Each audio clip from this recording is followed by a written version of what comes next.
भाव क्या है? हे महाराज, आप उस अयोध्या से आए हो जहाँ की प्रॉपर्टी को देखकर दशरथ धन सुन धनत लगाई, जिनकी प्रॉपर्टी को देखकर कुबेर लज्जित हो जाता है, जिनको आधा सिंहासन बैठने के लिए इंद्र देवता देते, वो महाराज के बेटे आप जनकपुर देखने नहीं आए हो। हमारी कुमारी किशोरी जी को, लाडली जी के दर्शन करने आए हैं, तो वो रोडो रोडो गलियों गलियों नहीं मिलेंगे। अगर उनका दर्शन करना है तो देखिए, ये फूल जहाँ कलसिया आई है वहाँ, मानो बगिया में प्रभु को बुला रही है। हर सई बरसई सुमन। दर्शन देकर प्रभु लौटकर आए, गुरुदेव भगवान के चरणों की पूजन किया। संध्या वंदन के बाद भोजन हुआ, विश्राम हुआ, गुरु जी सोने लगे। तो चेला सोए नहीं, गुरु सोए। मुनिवर सैन कीन तब जाई, लगे चरण छापन दो भाई, दोनों भाई चरण दबाए। गुरु जी ने कहा भैया सो जाओ। बार बार मुनि आज्ञा दी नहीं तो रघुवर सहन जाए तब की। राम जी सो गए, भैया लक्ष्मण नहीं सोए, भैया लक्ष्मण नहीं सोए। भाई ने कहा सो जाओ, लेकिन क्यों नहीं सोए? चरण दबा रहे हैं। छोटा भाई बड़े भाई का चरण दबा रहा है, सोए नहीं। ये भारत के भाई हैं। आज पूरा जिला के अंदर मुझे कोई भी सज्जन बता दे, है कोई छोटा भाई जो अपने बड़े भाई का चरण दबाता हो? है कोई? एक सज्जन बोले, यही रीवा में जब कथा चल रही थी, तो सज्जन बोले माता जी हाँ। हमने कहा बेटा जल्दी बताओ कौन है, उनको बुलाओ, हम माला पहना कर आशीर्वाद देंगे। कहा माता जी पहले सुन तो लीजिए। हमने कहा कैसे? बोले चरण दबाने वाले नहीं, प्रॉपर्टी के लिए गला दबाने वाले भाई बहुत मिलेंगे। जहाँ पर विपत्ति बांटी जाती है वहां पर रामचरितमानस का भाई होता है, और जहाँ पर संपत्ति बांटी जाती है वहां पर महाभारत का भाई होता है। इसलिए रामचरितमानस का भाई, अपने भाई को पहचानो। भाई नहीं सोए, और आज नहीं 14 वर्षों तक लक्ष्मण नहीं सोए। पता कब चला?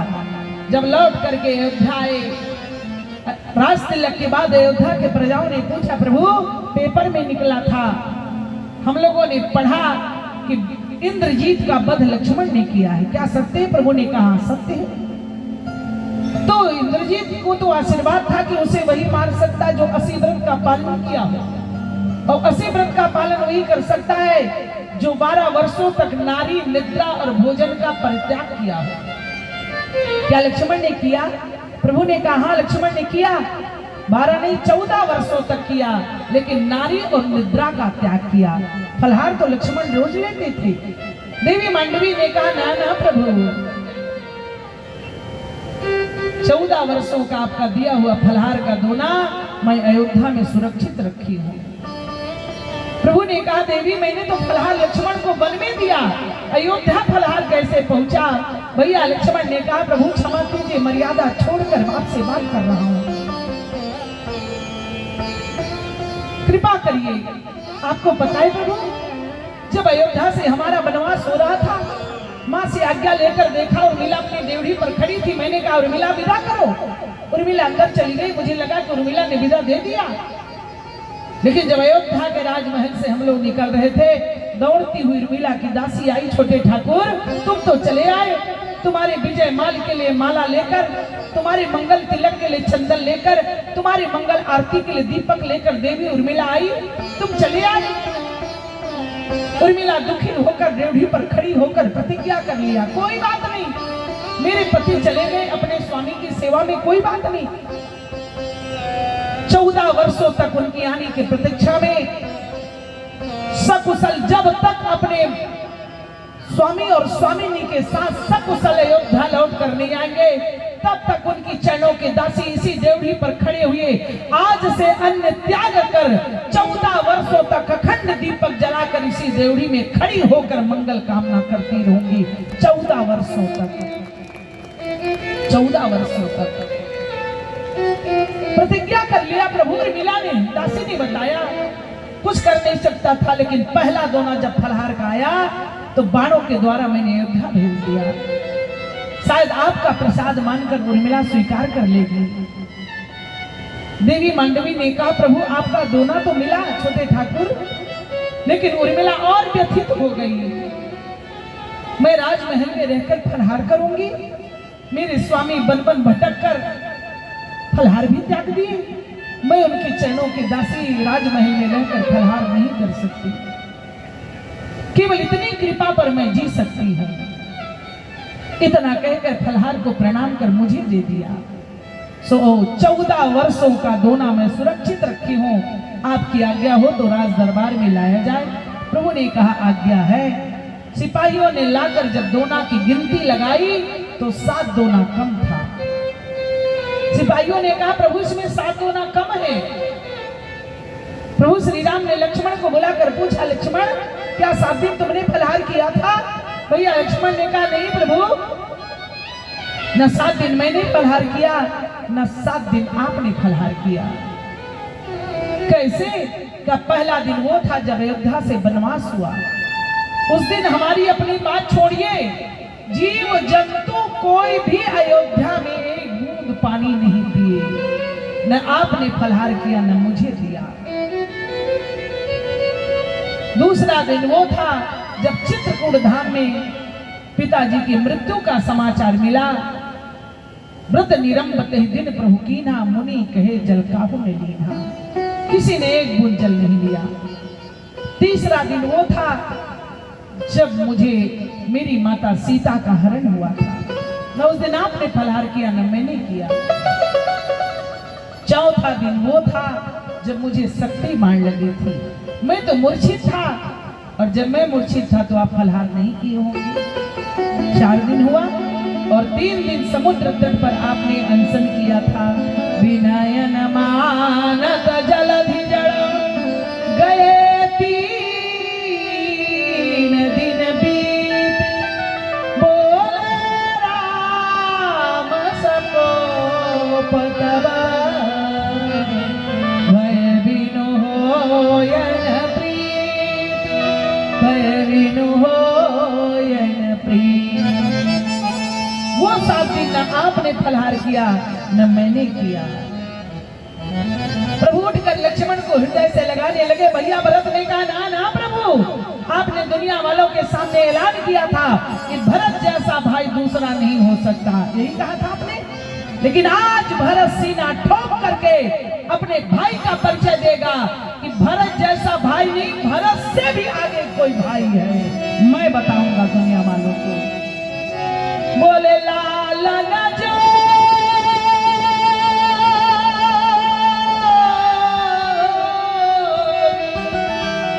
लखन लघु लोने, भेद भाई अस आहई न होने। न लक्ष्मण जैसा भाई था, न है, न होने की संभावना है। ये भारत के भाई हैं। 14 वर्षों तक लक्ष्मण नहीं सोए। पता कैसे चला? उठे लखन निशिवी गद सुनी, अरुण शिखा धुनि कानी, गुरुते पहले जगतपति, जागे राम सुजान। जगने के बाद नित्य क्रिया से निवृत्त होकर गुरु के चरणों में आकर के पूजन किया। गुरुदेव भगवान ने कहा, राघव भैया पूजन का समय हो गया है, फूल ले आइए। गुरु की आज्ञा से जैसे राम और लक्ष्मण चले, बाबा ने देखा जैसे ही दोनों भाई चले, बोले समय जाने गुरु आया सुदीना, समय जाने गुरु आया सुपाई, समय जाने गुरु आया सुपाई, समय जाने गुरु आया सुपाई, समय जाने गुरु आया सुपाई, समय जाने गुरु आया सुपाई।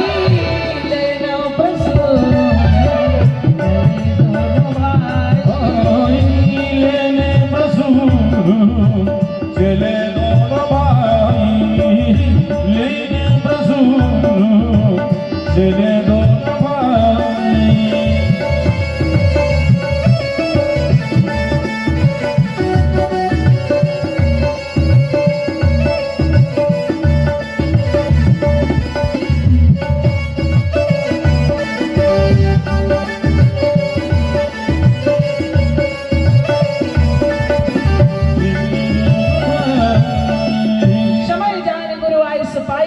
प्रसून चले दो भाई, दोनों भाई चले। जैसे पुष्पवाटिका में पहुंचे मेन गेट में, ओ माली भैया, रक्षक भूपति भाग के सेवा धर्म सुजान, हम चाहत कछु फूल दल अनुमति कराओ प्रदान। भैया फूल चाहिए, तुलसी चाहिए गुरु पूजन के लिए।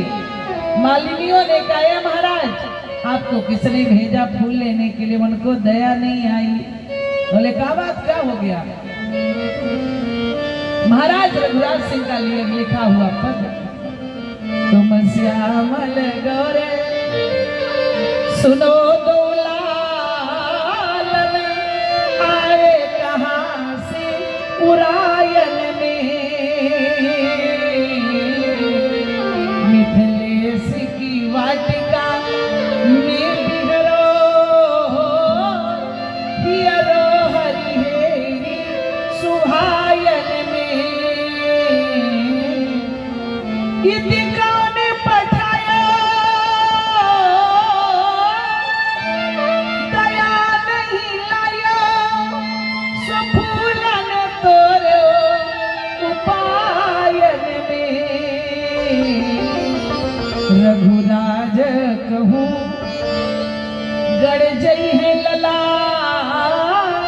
ये पाड़ी के पंखुड़ी पायन में, रघुराज कहो। ए सरकार, वो कौन निर्दयी है जिसने आपको फूल लेने के लिए भेजा? फूल की पंखुड़ियां आपके चरणों में चुभ जाएंगी सरकार। प्रभु ने कहा देवियों, हम लोग कोमल के लिए कोमल हैं, कठोर के लिए कठोर हैं। आप केवल आदेश करें, हम फूल और तुलसी उतार लेंगे। मालियों ने कहा प्रभु हमें आदेश करें, हम लोग ला देंगे, आपको जाने की इजाजत नहीं देंगे। क्यों? का मेन गेट में लिखा है, पढ़ लीजिए। राज राजेश्वरी त्रिपुर सुंदरी जनक नंदनी श्री मैथिली जी के बगिया में पुरुषों का प्रवेश निषेध है, पुरुष प्रवेश नहीं कर सकता। प्रभु राम ने कहा आप लोग पुरुष नहीं हो? बोले हम लोग माली हैं, मालियों के लिए कोई प्रतिबंध नहीं। तो प्रभु राम ने कहा थोड़ी देर के लिए हमको भी माली समझ लीजिए। माली गदगद हो गए, चरणों में गिर पड़े, वाह सरकार आपने हम जैसे किंचन को अपना कहकर जीवन धन्य कर दिया। लेकिन प्रभु हमारे यहाँ का एक नियम है मालियों के लिए, जब माली अंदर प्रवेश करता है तो इस नियम को पालन करके जाता है। क्या नियम है बोलो? मामा जी महाराज का लिखा हुआ पद उन्हीं के चरणों में समर्पित करती रे हो रघुलाल कहिए आपनो निहाल कीन्यो मैं जाओ बलिहारी ये प्यारी नवल चिन्हारी है। अरे लीजे मन माने फूल रुचि के अनुरूप लाल गेड़ा गुलाब गली जूठी का निवारी आग्रह किंतु एक नाथ बिलग न मानिए जो राखियो मर्याद या विदेह फुलवारी की नारायण बाग में प्रवेश करबे के पूर्व बस एक बार बोलो जय जनक दुलारी की। जनक नंदनी की जयकारा लगाना पड़ेगा। भैया लक्ष्मण ने कहा मसनी रघुवंशी ठाकुर हम जय बोलेंगे, बिना फूलाई के गुरु बाबा के पूजा कर लेंगे लेकिन जय वह नहीं बोलेंगे। राम जी ने कहा थोड़ा शांत रहो ना, हमसे बात हमको बात करने दो। कहा बात कर लीजिए, जय मत बोलिए। कहा भैया बिना जय बोले काम नहीं चलेगा? कहा बिल्कुल नहीं, जय बोलना पड़ेगा। राम जी ने कहा लक्ष्मण वैसे कोई दिक्कत है नहीं, हम हैं तुम हो।